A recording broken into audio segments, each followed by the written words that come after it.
Week, I murdered a rock, injured a stone, hospitalized a brick. I'm so mean I make medicine sick.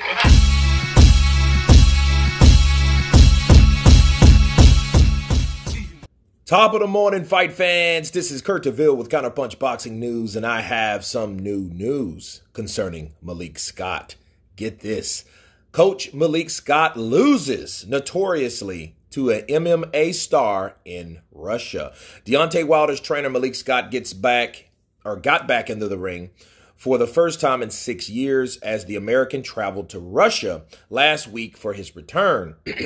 Since losing to Luis Ortiz in 2016, Scott concentrated on training other fighters and joined forces with Wilder in 2020.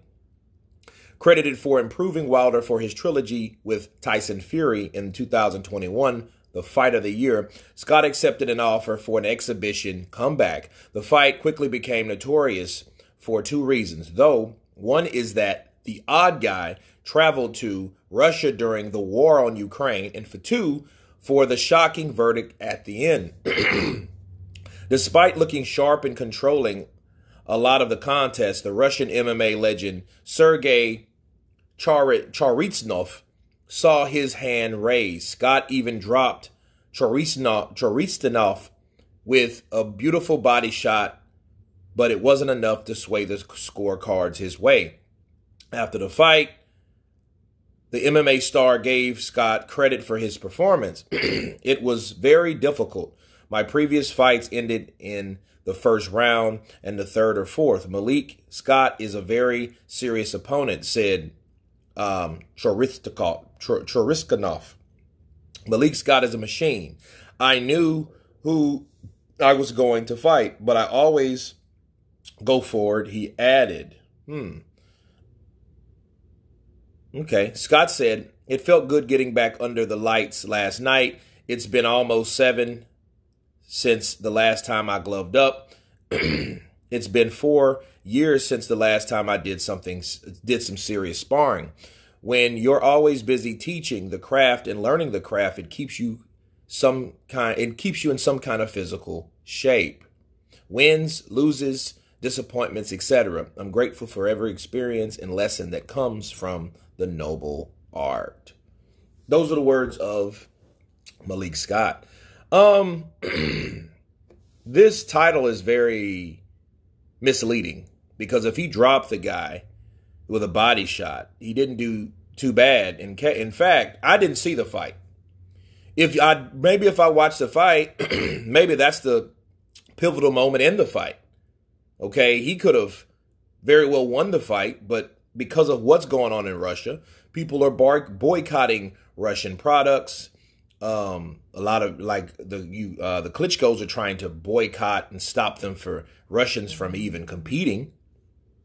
So he very well might have won. And then because he's in Russia, nothing's fair now in Russia because everything is Russia protected. But it is crazy to go to Russia right now. But then again, Russia is not under attack. Ukraine is. It's the Russians that's trying to invade Ukraine. So Russia is looking fine, strangely enough. So the odd guy, Malik Scott, wants to, get back in there, and I see certain fighters do that at times, and it also kind of speculates that maybe, just maybe, Deontay Wilder has been out of commission so long that Malik Scott needs something to do, and I think that it was ballsy going over there, though, especially at this time. But, Roy Jones Jr. has a dual citizen Russian passport. So, but at this time, I don't think that's a good time to be going because you don't know what laws have changed since the war has began on Ukraine. Okay, so I feel that Malik Scott, maybe he has a little bit more weight on him. Maybe it puts some punching because he's not known to be a puncher. He's known to be a mover, boxer, right? And for him dropping the MMA star, it means a lot. But let's be real. Do you think Malik Scott would have got a decision in Russia anyway? I mean, I don't see that happening. I just do not see that happening at all. So I'm glad Malik Scott is going back to the ring. This is an MMA fight. He's no stranger to the octagon or whatever, but it shows that he still has a desire to battle. You guys tell me what you think about Malik Scott losing to a Russian MMA star in Russia. Of course, please subscribe. And you guys been Counterpunch. Peace.